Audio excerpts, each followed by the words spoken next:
कहां तक बताया गया था आप लोगों को? कलेक्टिव नाउन तक बताया गया था।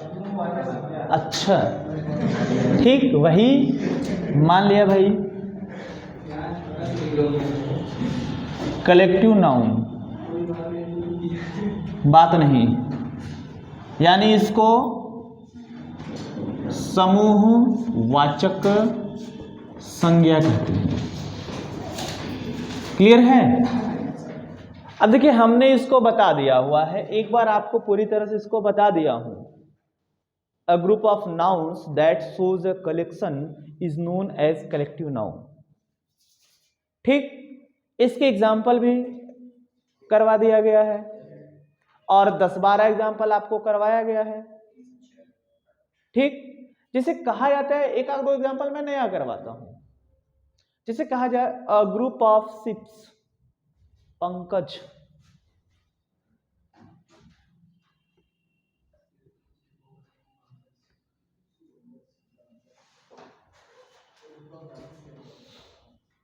अ ग्रुप ऑफ शिप्स, जहाजों के समूह। अब देखो जहाजों के समूह, आप लोग मूवी देखते होंगे तो अक्सर कहा जाता है भैया क्रू, क्रू का नाम सुने होंगे। अब यहां शिप्स कह दूं या मैं सेलर्स कह दूं, दोनों एक ही जैसे आते हैं। तो एग्जाम में अगर शिप्स ना देके सेलर्स पूछेगा तब भी एक ही चीज होगा, जिसको हम कहते हैं क्रू। क्रू, ये भी आपका क्रू जो वर्ड है ये आपका कलेक्टिव नाउन है। बात समझ में आ रही है ना? जैसे मैं कहूं कि अ ग्रुप ऑफ बॉयज, तो वो अलग चीज है, लेकिन वो गैंग की अलग बात को लेके अ ग्रुप ऑफ स्टूडेंट्स कर दूं और स्टूडेंट में केवल बॉयज हों तब भी वो आपका क्लास होगा। हालांकि अगर स्पेसिफिक वर्ड की मैं बात करूं तो अ ग्रुप ऑफ बॉयज को आप गैंग बोलोगे, डजंट मैटर। लेकिन अगर इसको एजुकेशन के पॉइंट ऑफ व्यू से देखा जाए तो a group of boys oblique girls oblique students are known as a class. ठीक, इसको सिंपल भाषा में लिख लीजिएगा, a group of students.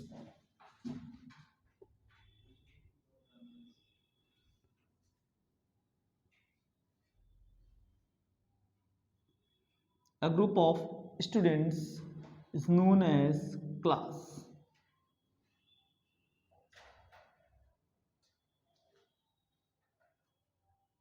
Clear है? यहां तक आपको बताया गया था। एक दो एग्जाम्पल मैंने आज और बता दिया और बाकी 8-10 एग्जाम्पल पिछली क्लास में आपको बताया जा चुका है। आगे चलें, अगला नाउन लिखिएगा मटेरियल नाउन, पदार्थवाचक संज्ञा।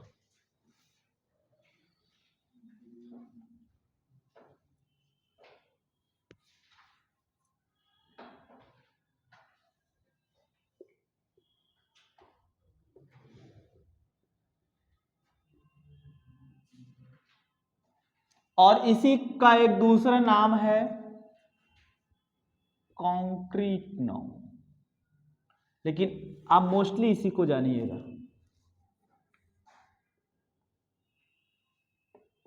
जिसको हम कहेंगे पदार्थवाचक संज्ञा, या कभी कभी अगर इसी को द्रव्यवाचक संज्ञा कहा जाए तो सब एक ही चीज है।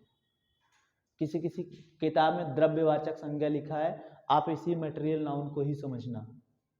ठीक है, अब हम इसको जानेंगे कि भाई ये क्या होता है।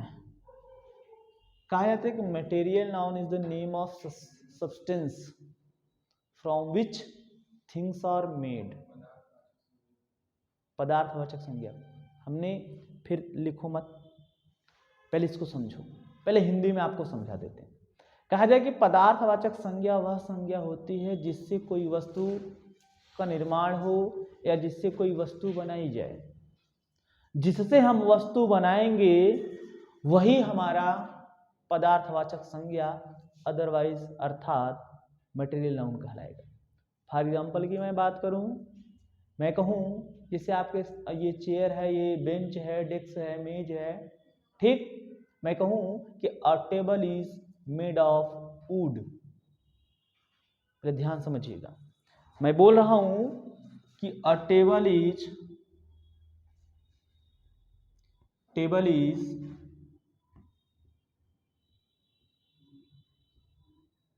Made of would.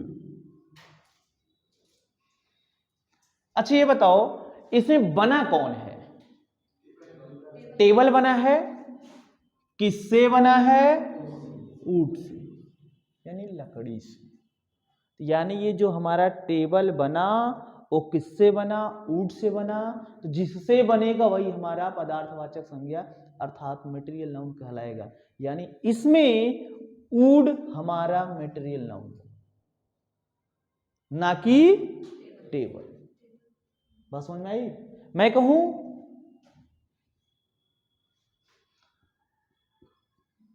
a ring is made of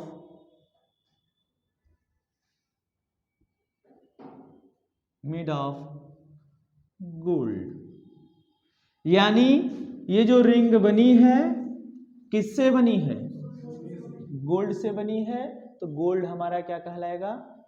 material. मैं कहूं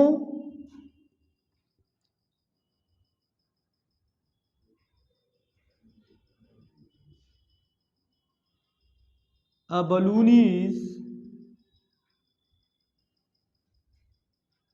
made of rubber, यानी ये जो बलून बना आपका किससे बना? रबड़ से बना। यानी रबड़ आपका क्या हो जाएगा? मटेरियल। अब परिभाषा अलग चीज है, परिभाषा याद कर पाओगे नहीं कर पाओगे, लेकिन ये समझना बहुत जरूरी है। लिखो डेफिनेशन इसकी, लिखिएगा। Material noun is the name of matter. Material noun is the name of matter और सब्सटेंस और substance from which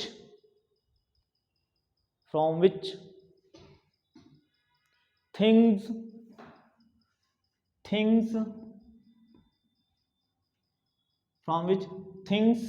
are made,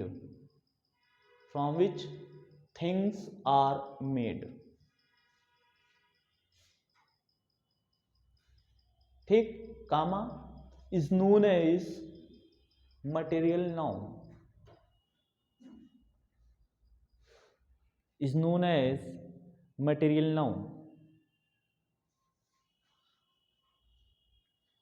क्या कहेंगे उसको?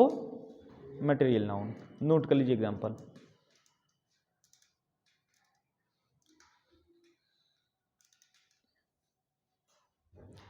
नोट कर लीजिए।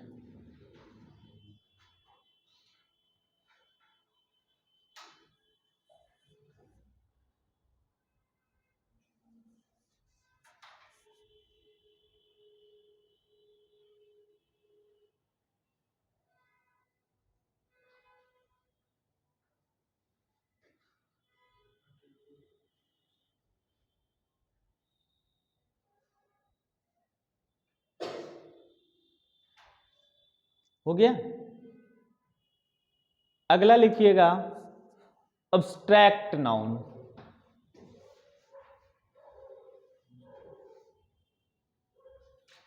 अब्स्ट्रैक्ट नाउन क्या चीज? अब इसमें जो है ना विवाद है, ठीक। एयर में विवाद है, बात पते की है। और तुम कौन सी किताब पढ़े हो तुमको बताता हूँ। तुम शायद दिलीप कुशवाहा की किताब पढ़े हो, उसमें मिला होगा। हाँ, बता रहे इसमें है विवाद, ठीक। अगर हम एयर को केवल फीलिंग के रूप में लेंगे तो एयर आपका जो है अब्स्ट्रैक्ट नाउन हो जाएगा, क्योंकि हवा को देख सकते हो? नहीं देख सकते हो ना, केवल महसूस कर सकते हैं। लेकिन जब मैं कहूँगा कि एयर में किन किन गैसों का मिश्रण है, जब हम इसकी बात केमिकल रूप में इसके आते हैं तो आपका एयर ऑक्सीजन O2 लिखेंगे, ठीक, क्या लिखेंगे O2, तब यह O2 आपका ऑक्सीजन मैटर के रूप में आ जाएगा, तब इसको हम कहेंगे कि एयर आपका मटेरियल नाउन है। इसलिए एयर को लेकर भाई विवाद है, ये दोनों में आता है। बात समझ में आई? क्या ये भी बताया गया था दोनों? अब जान लीजिए दोनों, ठीक। वैसे एयर और विंड में अंतर है, जान लो, ये भी जब नाम आया है तो जान लो। एक होता है एयर, एक होता है विंड, दोनों का मतलब हवा वायु होता है। क्या अंतर है कि अलग अलग मीनिंग रखी गई। कब हम एयर कहेंगे, कब उसको विंड कहेंगे?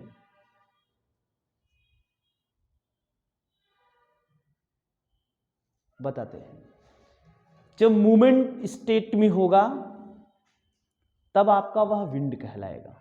जैसे अभी यहाँ पर क्या है, चल रही है ना, बह रही है ना, वो आपकी विंड है। लेकिन जब उसको किसी एक जगह पर फिक्स कर दिया जाएगा तब वह आपका एयर कहलाएगा। जैसे बलून में एयर होता है, टायर में जो होता है ट्यूब, उसमें एयर होता है। बात समझ में आई?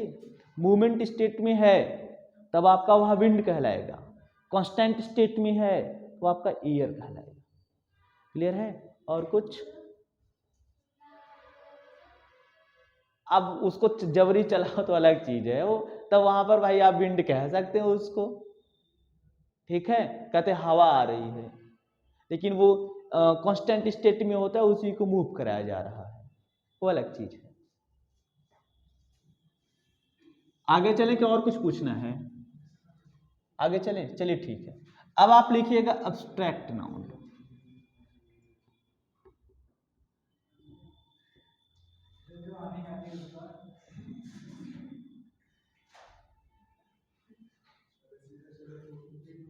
आंधी आना, चलो अच्छा, चलो तुमको वर्ड बता देता हूं। आंधी आती है, आंधी,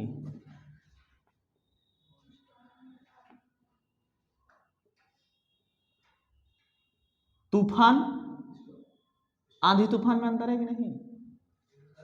थोड़ा कंडीशन बदल जाता है, ठीक ठाक है। हवा की स्पीड अगर ज़्यादा है तो आंधी है, लेकिन बहुत ही ज़्यादा है, नुकसान हो जाए तो तूफान, यानी दोनों वही चीज़।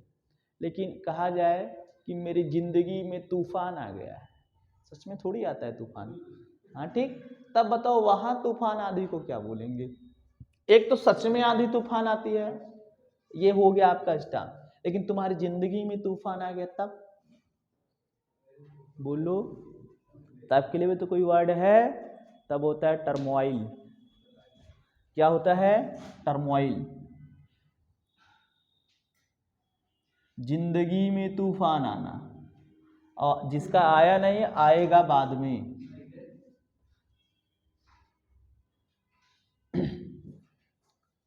वर्ड पर न लेके जाओ यार, फिर बहक जाऊंगा वर्ड बताने में, ठीक। वर्ड में बहक जाऊंगा बहुत ज़्यादा, इतना ज़्यादा कि आपको वर्ड पावर ही अगर 6 महीना पढ़ाऊँ मैं कंटिन्यू, तब जाके आप वर्ड पावर पूरा पूरा सीख पाओगे। ग्रामर अलग चीज़ है। लेकिन जितने भी लोग एसएससी की तैयारी करते हैं, एसएससी के लिए बता रहा हूँ, एसएससी की तैयारी अगर आप करते हो, आपका वर्ड पावर जो है बहुत मजबूत होना चाहिए, क्योंकि 50% का स्कोर देता है वर्ड पावर आपका। Antonym, synonym, one word substitution, idiom, phrases सब वर्ड पावर के ही पार्ट है, ठीक। अगर रेगुलर आप लोग पढ़ोगे तो मेरे पास इसकी 50 सीट है, एक सीट दूंगा तो 5-6 दिन रटवाऊंगा उसको, हाँ। जैसे कि रेगुलर वाले नहीं ना, एक दिन आओगे एक दिन गायब रहोगे, एक दिन आओगे एक दिन गायब रहोगे, ठीक। रेगुलर अगर आ रहे हैं आप लोग तो मैं आपको सीट दे दूंगा वर्ड पावर की, जिसमें आपको कम से कम 20 ठो एंटोनिम सिनोनिम रहेगा, 10 ठो वन वर्ड सब्स्टिट्यूशन रहेगा, और 8-10 ठो आपका जो है इडियम फ्रेजेस रहेगा। नींद में हो? ठीक, चलो बहकाओ नहीं, तुम लोग इस पर आ जाते हो। हम बात करेंगे एब्स्ट्रैक्ट नाउन की। इसकी परिभाषा पहले जान लो। कहा जाता है कि ऐसा नाउन जिसको ना हम छू सकें, ना देख सकें, केवल महसूस कर सके या सोच सके, वह हमारा क्या कहलाता है, भाववाचक संज्ञा अर्थात अब्स्ट्रैक्ट नाउन। क्या कहना चाहते थे? हाँ, महसूस करना मतलब वही हुआ ना, आभास करना, फील मतलब वही होता है। ठीक, आप इंग्लिश में कहोगे the quality action feeling which can't be seen और टच ओनली फील और thought is known as abstract noun. ठीक है, लिखो, लिखिएगा the noun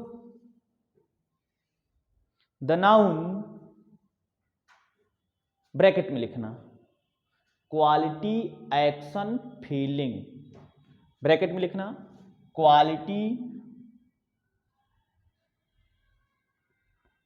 action feeling,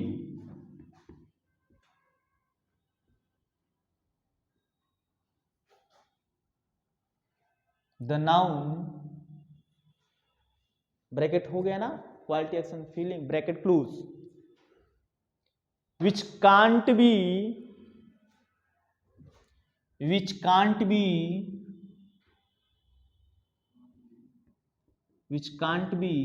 seen or touch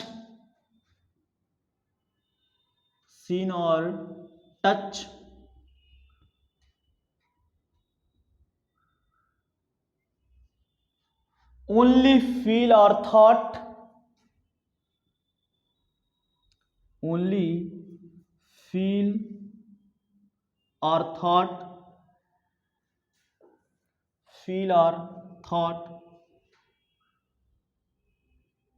is known as abstract noun, is known as abstract noun। Clear है, कोई दिक्कत नहीं ना? अब इसका एग्जाम्पल लिखना है। ठीक, एग्जाम्पल लिखेंगे, ये मिटा दूं? अच्छा, मिटाने से पहले मैं आप लोगों से कहूं कि आपने क्या जाना, आप कहोगे ऐसा नाउन जिसको ना तो हम देख सकें ना छू सकें, केवल महसूस कर सके या सोच सकें, वही हमारा क्या कहलाता है, एब्स्ट्रैक्ट नाउन अर्थात भाववाचक संज्ञा। इसके एग्जाम्पल की मैं बात करूं, जैसे मैं कहूं कि बहादुरी, एक शब्द है बहादुरी, ब्रेवरी, लिखना नहीं, अभी लिखवाता हूं। क्या आप किसी की ब्रेवरी को देख सकते हो कि ब्रेव पर्सन को देख सकते हो? उसकी बहादुरी को नहीं देख सकते हो, लेकिन उसके बहादुर व्यक्ति को देख सकते हो। इसलिए आपका ये जो वर्ड ब्रेवरी है, यह आपका एब्स्ट्रैक्ट नाउन है। मैं कहूं बिटरनेस या स्वीटनेस,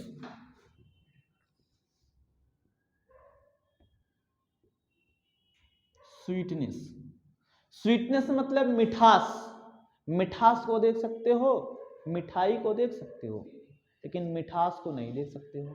चीनी दे सकते हो, लेकिन चीनी की मिठास को नहीं दे सकते हो।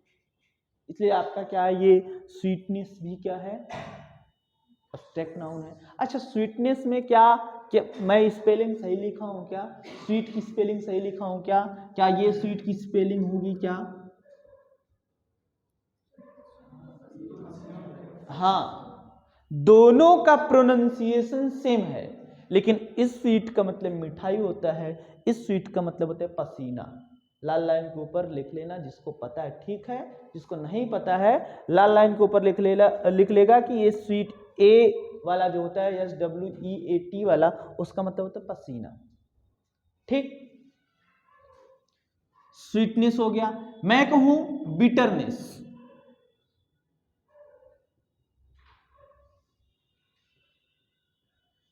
क्या आप बिटरनेस को देख सकते हो क्या? कड़वाहट को देख सकते हो क्या? बिटर मतलब कड़वा होता है, कड़वाहट को नहीं देख सकते हो ना, इसलिए बिटरनेस आपका क्या है, एब्स्ट्रैक्ट नाउन है। अच्छा, एक चीज जान लो, कड़वाहट की 3 मीनिंग लिख देता हूं साइड में, आप लोग भी लिख लीजिएगा कॉपी के लाल लाइन के ऊपर। ठीक, एक होता है आपका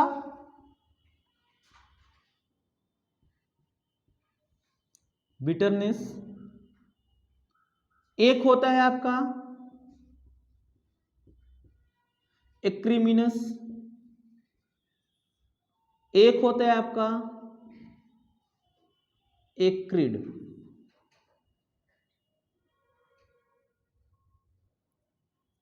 ठीक, इस बिटरनेस का मतलब, तीनों को मतलब कड़वाहट होता है, तीनों का मतलब कड़वाहट होता है, लेकिन सबका कंडीशन अलग अलग है, कब कहां कौन सा कड़वाहट लगेगा।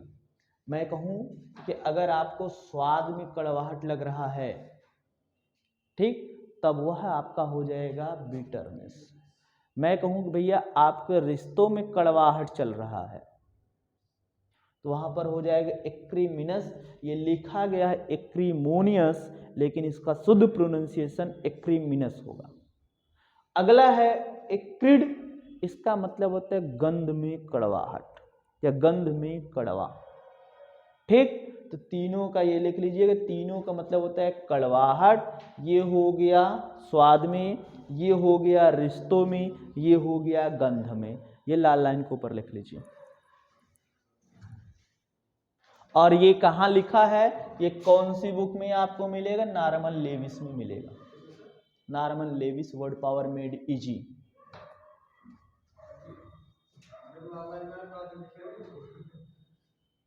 क्या चीज, लाल लाइन बना ले, लाल लाइन बना लो कि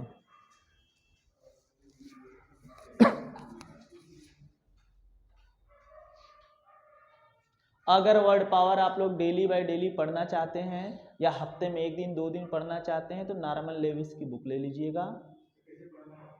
अब लेंगे तभी बता पाएंगे, सब कोई ले लेगा तो हफ्ते में 2 दिन डिसाइड कर लीजिए, मैं उसको पढ़ा दूंगा। और नॉर्मल लेविस जो एक बार पढ़ लिया कायदे से, पूरे उसके 64 या 65 एक्सरसाइज हैं, अगर उसने पूरा पूरा पढ़ लिया तो समझ लो एसएससी का आधा वर्ड पावर सोते गाते नाचते कूदते जाओगे देने ना, आधा मिल जाएगा। ज्यादातर वहीं पूछता है, नाचते हुए मतलब है मस्त मौला जा तो कई कहूँगा, लेकिन एक बार उसको अच्छे से पढ़ना पड़ेगा, रट्टा मार के एकदम पढ़ना पड़ेगा, और वर्डों को एकदम रट्टा मारना पड़ेगा। लिख देता हूं,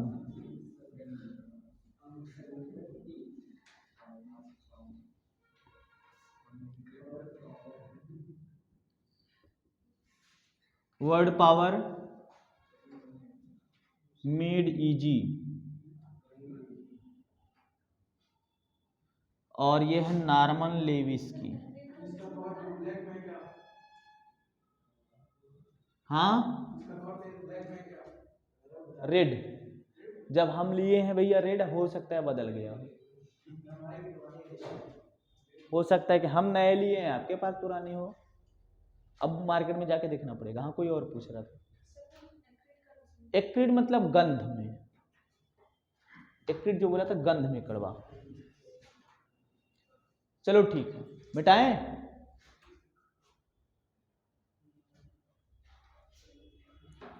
आगे बिटरनेस हो गया। मैं कहूं कि क्या आप यूथ को देख सकते हो, क्या यूथ, यूथ को नहीं देख सकते हो ना, जवानी को नहीं देखा जा सकता, जवान लोगों को देखा जा सकता है। ठीक, मैं कहूं क्या आप चाइल्डहुड को देख सकते हैं, क्या बचपन में होने वाले बच्चे को देख सकते हो, क्या उसका अवस्था नहीं देख सकते हैं। मैं कहूं क्या विजडम आप देख सकते हैं, क्या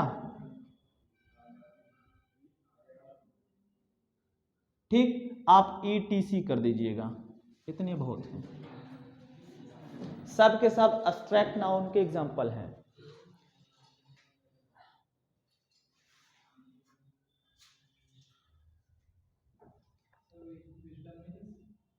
बुद्धिमत्ता,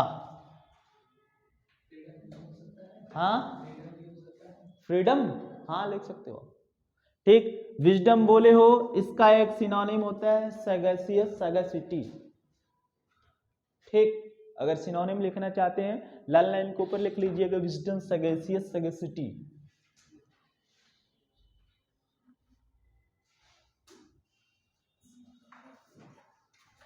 हो गया। नोट में बता रहा हूं, कहा जाता है कि आपके पास 3 वर्ड हैं, याद रखना जहां तक हमको पता है, grammar, ethics, civics are abstract noun. 3 word हैं, अभी तक हमको 3 ही वर्ड मिले हैं। आप ऐसे लॉजिक मत लेना कि सारे सब्जेक्ट अब्स्ट्रैक्ट में हो सकते हैं, ये मैं नहीं बता सकता क्योंकि इसके अलावा कोई मिला नहीं है। आप याद रखना, grammar, ethics and civics are abstract noun, लिख लेना। ग्रामर,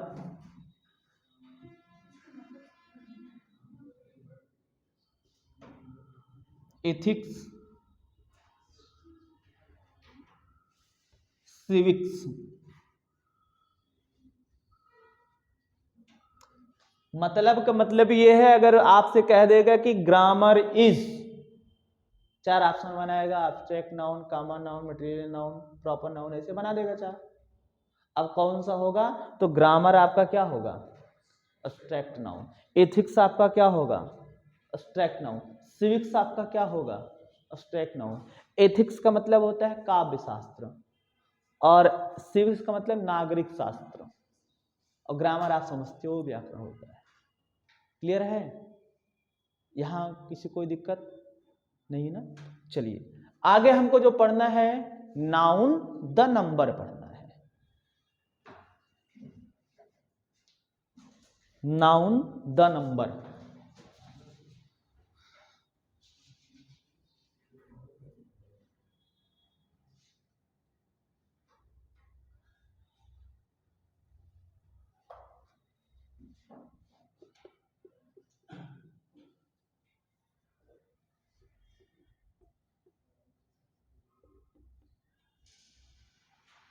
नाउन द नंबर, ठीक। नाउन द नंबर आपको पढ़ना है। तो कहा जाता है कि नाउन द नंबर में आपको 2 चीजें पढ़नी है कि नाउन काउंटेबल है कि अनकाउंटेबल है। ठीक, क्या है? नाउन काउंटेबल है कि अनकाउंटेबल है, या आप कह सकते हो कि हमको जो पढ़ना है अब वह काउंटेबल एंड अनकाउंटेबल नाउन पढ़ना है। ठीक, क्या पढ़ना है? Countable and uncountable. इसको ऐसे ही कैटेगराइज कर दो, एक तरफ आपका काउंटेबल हो जाएगा, एक तरफ आपका अनकाउंटेबल हो जाएगा। काउंटेबल, एक तरफ अनकाउंटेबल। पहली चीज तो ये हम जानेंगे कि किसको काउंटेबल नाउन कहेंगे।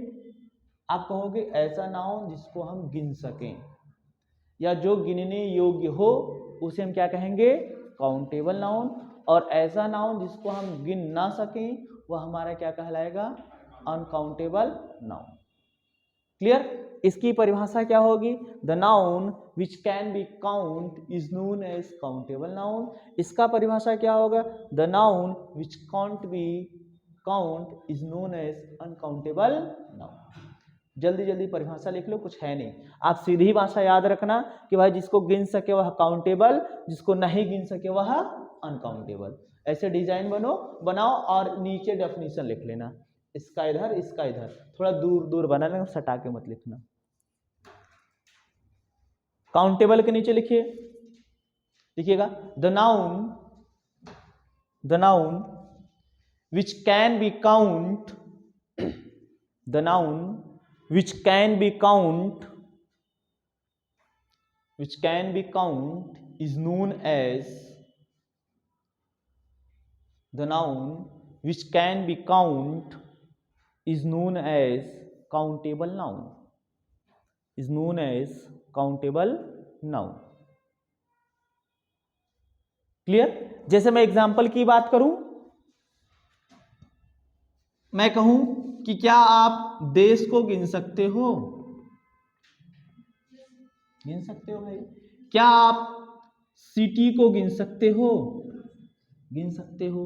क्या आप लड़कों को गिन सकते हो? क्या आप लड़कियों को गिन सकते हो? मतलब इस प्रकार से जो भी आएगा जिसको हम गिन सके वो हमारा क्या होगा? Countable noun. ठीक, अब इस तरफ आइएगा अनकाउंटेबल की तरफ, इसकी परिभाषा लिखिए।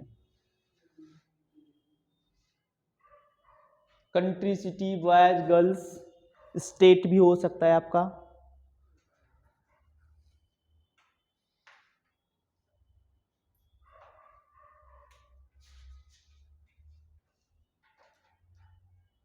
लिखिएगा, इसके नीचे लिखिएगा the noun which can't be count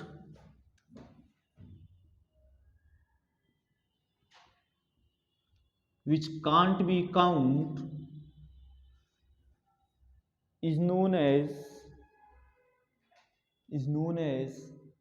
uncountable noun,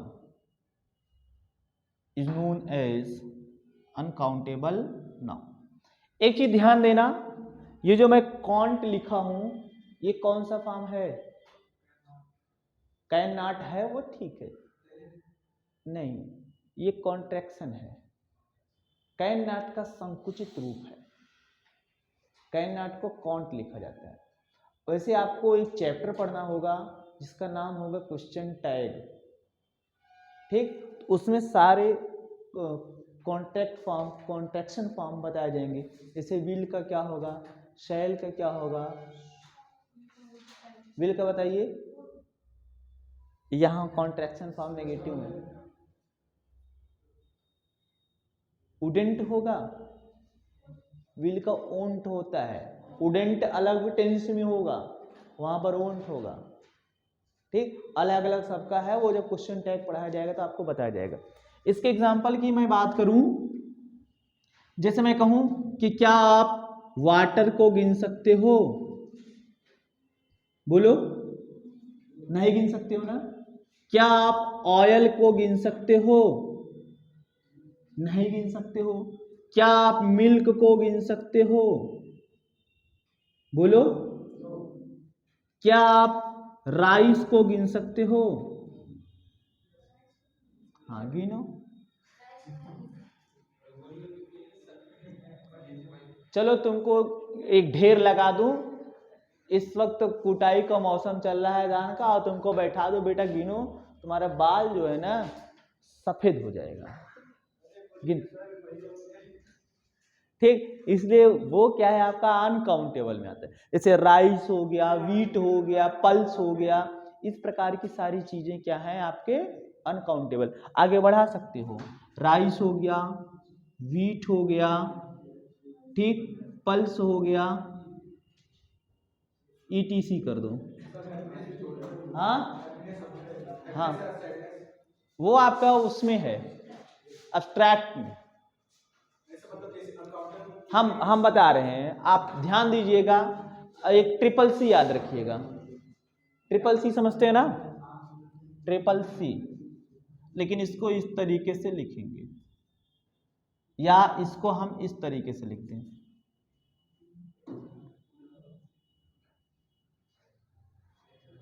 इसका मतलब होता है common noun and collective noun are countable noun. Common, collective are countable noun. आपको बताया जाएगा material noun and abstract noun are uncountable noun. जो हैप्पीनेस, सैडनेस आप बता रहे हो, हालांकि वो आपका अब्स्ट्रैक्ट नाउन है, और अब्स्ट्रैक्ट नाउन अनकाउंटेबल नाउन होती है। ठीक, समझ में आया? अब आप चाहे ऐसे लिखो, यहां लिखो चाहे वहां लिखो, लेकिन आपका प्रॉपर जो है कभी वो काउंटेबल होगा कभी अनकाउंटेबल होगा, उसका कोई स्पेशल नहीं है। ठीक, आगे चलें। बस एक इसका पॉइंट और रह गया है। कहा जाता है कि कुछ चीजें ऐसी हैं या कुछ नाउन ऐसे हैं जो कभी कभी काउंटेबल के साथ साथ या कभी कभी अनकाउंटेबल के साथ साथ काउंटेबल का भी काम करती हैं, लेकिन उनके लिए कुछ स्पेसिफिक चीजें होनी चाहिए। जैसे मैं एग्जाम्पल की बात करूं तो मैं आपको बस एक दो एग्जाम्पल बताऊंगा, बहुत ज्यादा। ठीक, मैं बात करूं हेयर की, हेयर की मैं बात करूं तो कहा जाता है कि आपका जो बाल है वह सामान्यतः अनकाउंटेबल होता है। क्या आप बाल को गिन सकते हैं? नहीं गिन सकते हैं ना। तो हेयर आपका नॉर्मली होता है अनकाउंटेबल, लेकिन मैं कहूं कि अगर आपके सर में 2-4 बाल पक गए हैं, ठीक, अगर 2-4 बाल पक गए हैं तो आप 2-4 गिन सकते हो, तो वहां पर काउंटेबल हुआ कि नहीं, उसकी स्थिति है। जब हम 2-4 बाल कहेंगे या 2-4 आपका चाय में गिर गया, ठीक, तो आपका क्या हो जाएगा? काउंटेबल। कभी कभी, हमेशा नहीं। इसलिए हेयर आपका मुख्यतः तो अनकाउंटेबल होता है, लेकिन कभी कभी वह काउंटेबल का भी काम करता है। दूसरा मैं बात करूं आपका जो है ब्रिक।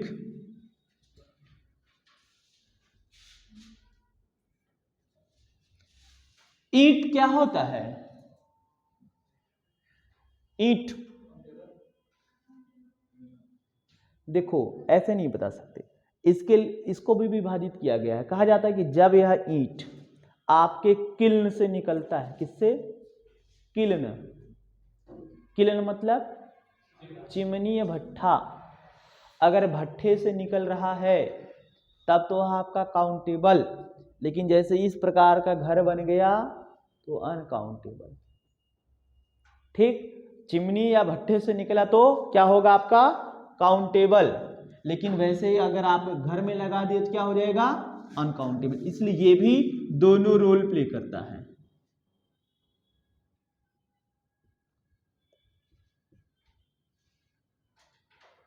मैं एक एग्जांपल और दे देता हूं। मैं कहूं स्टार की,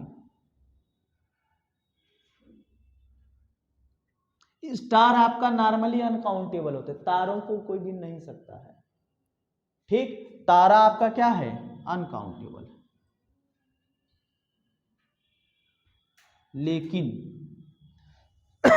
लेकिन साइंटिफिक दृष्टि से वह काउंटेबल है, वैज्ञानिक लोग उसको गिन लिए हैं। बता तो रहा भैया, दोनों में आ रहा है। अब चाहो ऐसे बताओ चाहे ऐसे बताओ। ऐसे तब भैया तो जनगणना कह लेना तू। हम बता रहे, देखो जब ऐसे करोगे तो अंग्रेजी का अंग्रेजा बन जाएगा, ठीक, कबाड़ा हो जाएगा सब। जितना बता रहे उतना जानते रहिएगा। अब बाकी मेरा काम बताना है, अपने से कर लेना तुम। ठीक, स्टार नॉर्मली क्या होता है? अनकाउंटेबल, लेकिन साइंटिफिक दृष्टि से आपका क्या हो जाएगा? यह काउंटेबल।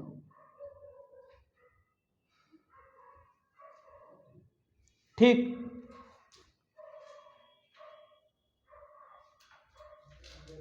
हो गया। इसके बाद जो आपको मैं अगली क्लास में पढ़ाऊंगा, नाउन या द नाउन, आगे लिखिएगा जेंडर।